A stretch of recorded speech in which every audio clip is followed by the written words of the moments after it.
Hi there, students. This is Dr. John, your physics and math professor, coming to you with a parabola quiz or exam style question. This is a word problem. I've listed the whole thing out there for you in the bottom. Just a couple of short points up here on the board. Some students do a school experiment, and they set up a rocket to launch from a platform, and the rocket follows a path modeled by this equation, h, which is the height, and d, which is the distance. So let's just write these out here. So this would be the distance, d, from the launch site, and h would be the height of the rocket from the ground.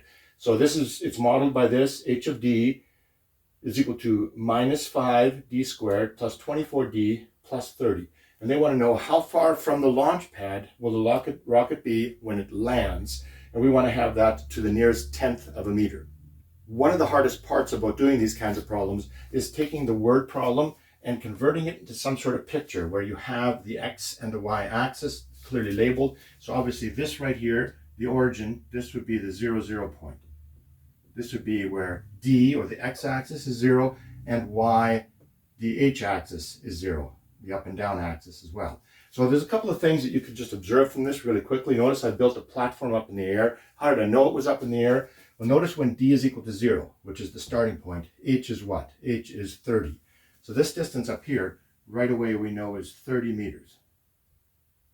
I tried to draw it roughly in scale there to the people. So we already know the rocket's being launched up in the air, but what we want to know is how far. What is d when h is equal to 0? So what we want to do is take this quadratic equation here, this quadratic expression, and see if we can solve it for when h is equal to 0. And we're going to find two answers. One of them is going to be, let's just assume the rocket went backwards. I don't want to draw that. I'm going to mess up my beautiful art. But the parabola here could go backwards. We could have it go right down to here, which would be a negative value. The negative value, of course, is going to be meaningless because the only values that mean anything is where d is 0 or greater than 0. We're not concerned about a negative d value here. So we're going to get that. We should get that mathematically. But what we're concerned about is this positive d value. I don't know what it's going to be. We'll have to take a look. So what we want to do is we want to solve this. We could try to factor this. Looks very difficult to factor. I've tried already. It's not really factorable. So the other option here is to use the quadratic formula. To do that, what you do is you set this equal to 0, and then you define these as we do typically for using the quadratic formula. This is a, b, and c.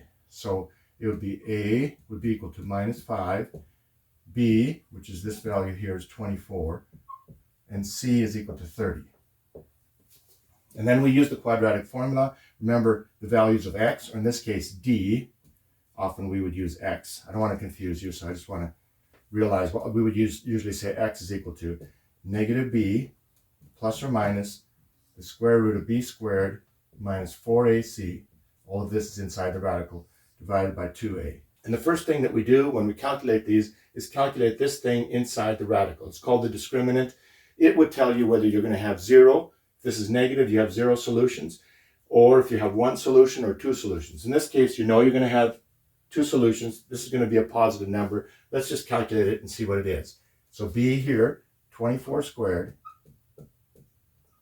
minus 4 times a, which is minus 5, times 30.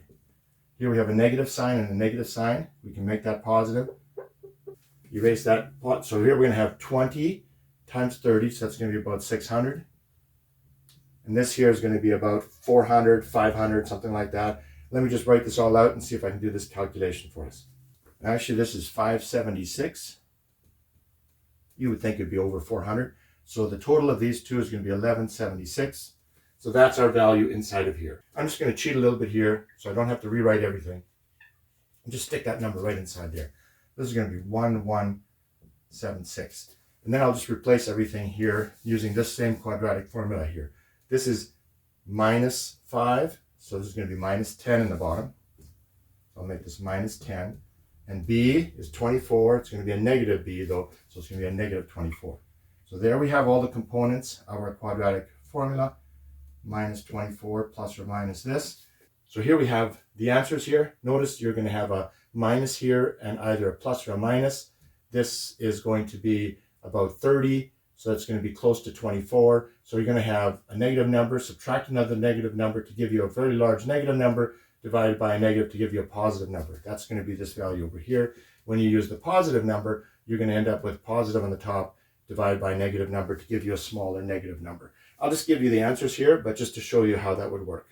So here I used my calculator. I got minus 1.03 and positive 5.83. So 5.83 would this be over here. 5.83 would be this over here.